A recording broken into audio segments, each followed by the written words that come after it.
You're not safe living on your own anymore, Dad. We've already toured a nursing home in town, and it's time you face the truth. That was the line my daughter, Lisa, dropped on me while my son, Mark, sat across from her at my kitchen table, nodding like some judge agreeing to a sentence. It was a Tuesday evening in my own home, my home that I built with 40 years of sweat as a machinist in Dayton, Ohio. The smell of beef stew still lingered in the air, but the taste of betrayal burned hotter than any spice. I stared at them, spoon frozen halfway to my lips. A nursing home? I mow my own lawn, fix my own roof, and drive myself to church every Sunday. You think I'm ready to be locked away? Lisa crossed her arms, her tone sharp. Dad, you forget things. You repeat yourself. We're just looking out for you. Mark cleared his throat. Besides, that place is nice. Private rooms, activities, doctors on call. It's the responsible choice. And once you're settled, we can start handling your finances. Less stress for you. Ah, there it was. Not concern, control. I set my spoon down gently, though my hands itched to slam it against the table. My wife, God rest her soul, and I raised these kids in this house. Every dent in the hardwood, every photo on the wall was paid for by my hands. And now those same children wanted to shuffle me into a home so they could circle my bank accounts, like vultures. Before I continue, if you're new here, please like, comment, and subscribe, and tell us where you're watching from. Now, I didn't argue much that night. I just listened while they laid out their plan. Lisa already had brochures. Mark had a printed budget showing how affordable it would be once my house was sold. My house. The one I'd made mortgage payments on for 30 years until the day I slipped the last envelope into the mailbox with pride. They even had the gall to tell me that acting sooner would make the transition easier. Transition. Like I was, some patient on life support, instead of a man who could still split a cord of firewood when he needed to. I excused myself after dinner, telling them I'd think about it. They smiled like they'd already won. But as I lay in bed that night, staring at the ceiling fan turning slow circles, I made a promise to myself. I wasn't going anywhere. And if my children thought they could write me off like a bad debt, they were in for the shock of their lives. Because what they didn't know was that I had already spoken to my lawyer, Mr. Bradley, earlier that year. We'd discussed a trust, a way to make sure everything I owned went exactly where I wanted it. And, let's just say, Lisa and Mark weren't going to like the destination. That night, as the wind rattled the windows and the old grandfather clock ticked steady in the hall, I knew the fight wasn't just about where I'd live. It was about respect, dignity, and I wasn't about to lose either. The very next weekend, Lisa and Mark showed up at my doorstep again. I should have known it wasn't a social visit, because neither of them carried the easy warmth of family.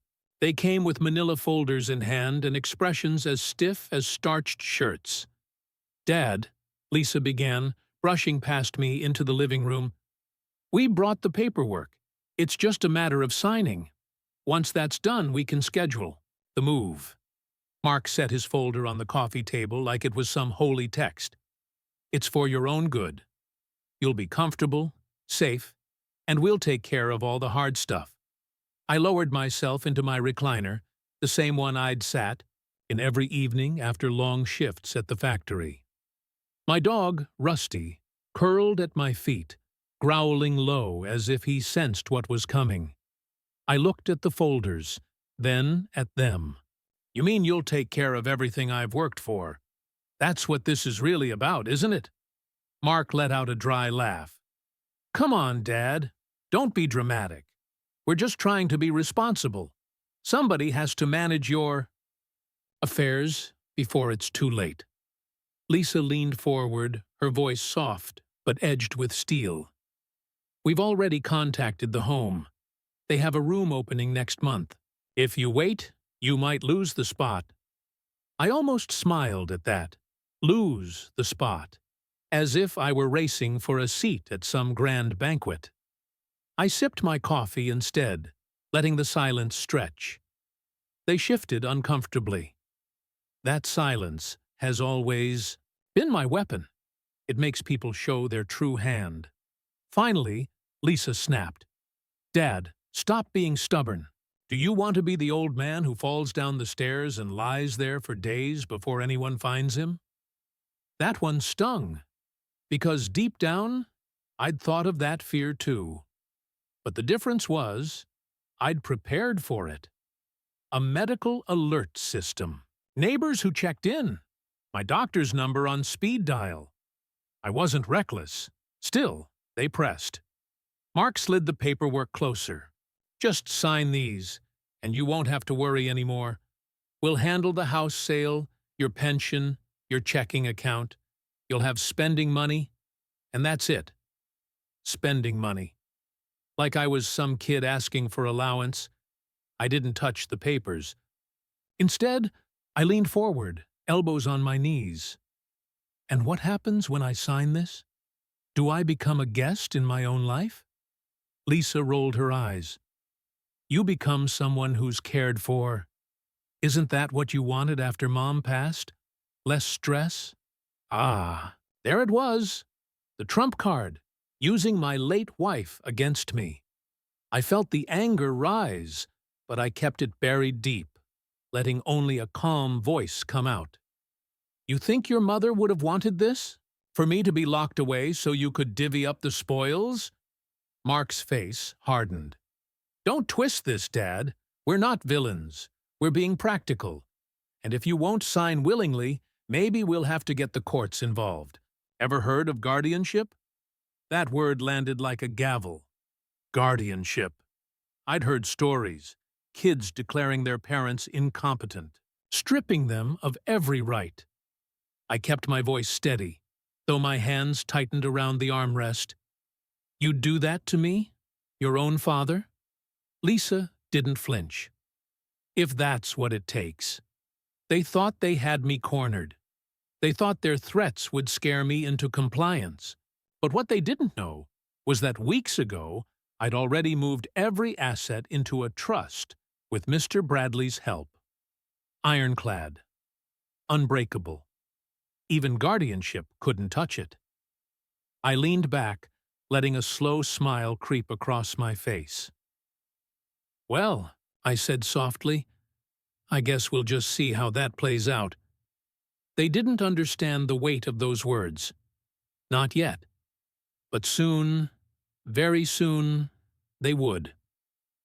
2 days after that showdown in my living room, I walked down Main Street in Dayton to Mr. Bradley's office. Bradley's a small-town lawyer, been practicing for over 40 years, the kind of man who still wears tweed jackets and keeps a jar of peppermints on his desk. Folks around here trust him more than they trust the mayor. I pushed open the glass door, the little bell jingling overhead, and stepped inside. The place smelled of old paper and coffee, a smell that always meant business was about to get settled. "Bill," Bradley said with a grin, standing to shake my hand. "I take it your kids are tightening the screws?" "You could say that," I muttered, sinking into the leather chair across from him. Bradley leaned back, folding his hands. "Good thing we already buttoned things up. The Harris Family Trust is finalized, notarized, and filed with the county. Irrevocable. That means Lisa and Mark couldn't touch it, even if they dragged you to court for guardianship." I let out a slow breath I hadn't realized I'd been holding. "So it's done? They get nothing?" Bradley smiled. "Nothing. Well, nothing beyond what you've chosen." And what I'd chosen was simple. Everything. My house, my pension, my savings, even the small patch of land I bought back in the 70s, was locked away for my grandsons, Ryan and Caleb. I'd set it up so they'd have college paid for, maybe even a down payment on a house one day. Lisa and Mark? Not a cent. I rubbed my jaw, still chewing on the thought. They're not going to take this lying down. Let them huff and puff, Bradley said. The paperwork is airtight. They can scream all they want, but they'll be screaming at the wind. That night, I went home and slept easier than I had in weeks. But the next morning, I got a taste of just how ugly things were about to get. Lisa showed up unannounced, waltzing into my kitchen with a Tupperware of casserole like she was doing me a favor. She set it on the counter, then wasted no time pulling a set of forms from her purse. "Dad," she said sweetly, "I talked with a social worker yesterday. We can fast-track guardianship if you just admit you need help. It'll make things easier for everyone." I raised an eyebrow. "For everyone? Or just you and Mark?" Her smile slipped. "Why are you being so difficult? Don't you want to know your affairs are handled responsibly? You forget things, you leave the stove on. That stove was 30 years old and faulty, and you know it," I cut in, my voice sharper than I intended. For the first time, she looked rattled, but she recovered quickly. "Dad, this isn't optional. You need to sign these. Otherwise, Mark and I will have no choice but to go to court. And then a judge decides." I took the papers from her hand, looked them over without really reading, then set them down on the table. "Calm as a lake in winter," I said.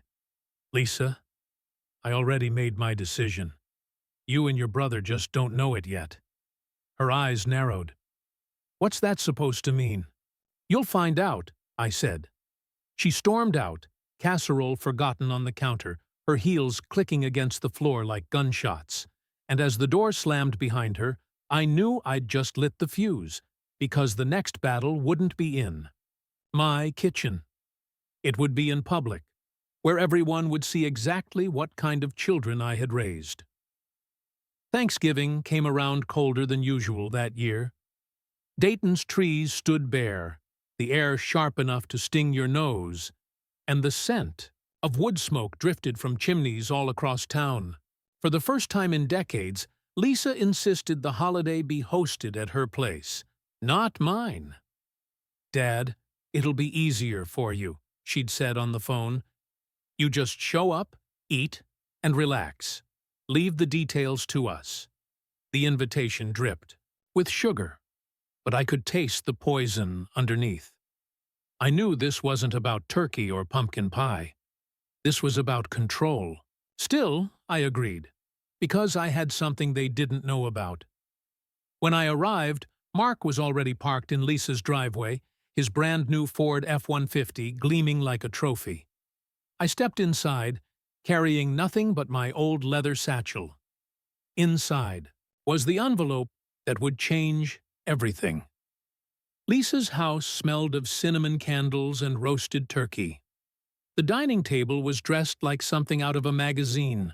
Polished silverware, cranberry sauce glistening in crystal bowls, even little name cards at each seat. I noticed mine was pushed down to the far end, next to the grandkids, far away from the head of the table where Mark sat proudly. As dinner began, the chatter was polite, almost forced, but it didn't take long before the masks slipped. "So, Dad," Mark said between bites of stuffing, "Lisa and I have been talking. Once you move into assisted living, we'll be selling your house. The market's hot. We could probably get close to 400 grand for it." I set my fork down, slowly. "That's so," Lisa jumped in. "It's for the best, Dad. You won't have to worry about bills or repairs, and the money can go into a fund we manage for you." The words "we manage" were like nails scratching across a chalkboard. Ryan and Caleb, sitting beside me, looked up sharply. "Grandpa," "Are you moving?" Ryan asked, his little voice uncertain. I ruffled his hair and smiled. "No, son. Grandpa's not going anywhere." Mark let out a short laugh. "Dad, don't fill the kids' heads. You're not keeping that old house forever. You'll thank us once we take over." The room went quiet. Even the ticking clock on the wall seemed louder. That's when I reached into my satchel and pulled out the envelope.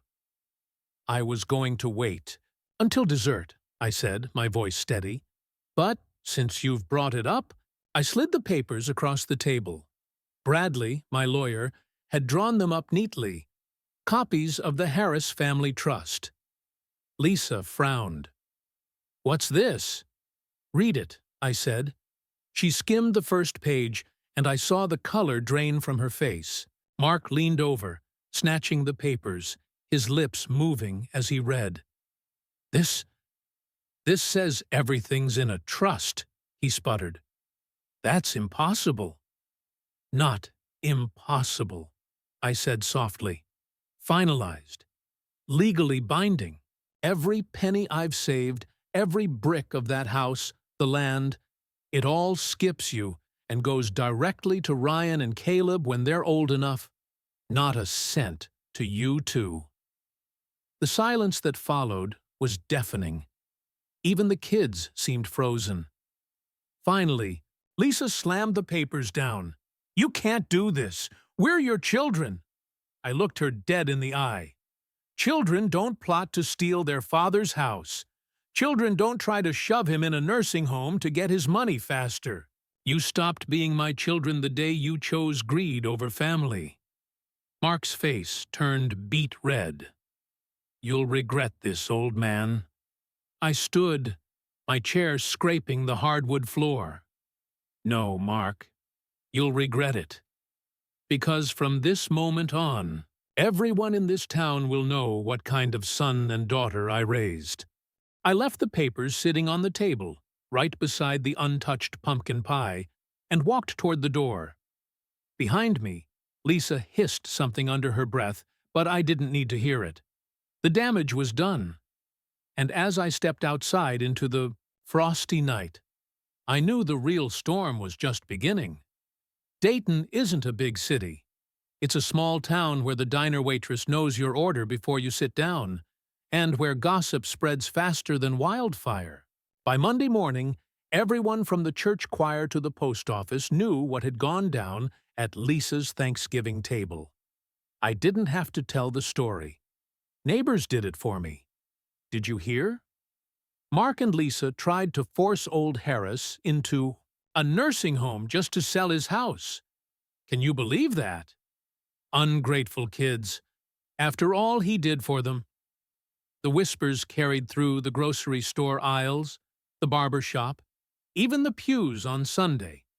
Mark and Lisa, who once strutted through town like they were Dayton royalty, now walked with their heads down, avoiding eye contact, and the trust I'd set up, that was the nail in their coffin.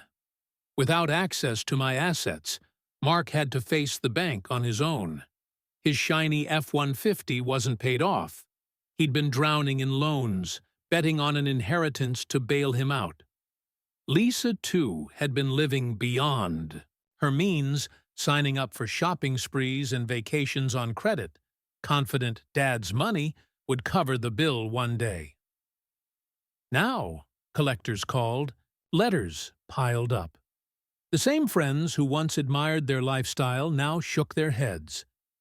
Meanwhile, Ryan and Caleb started spending more time with me.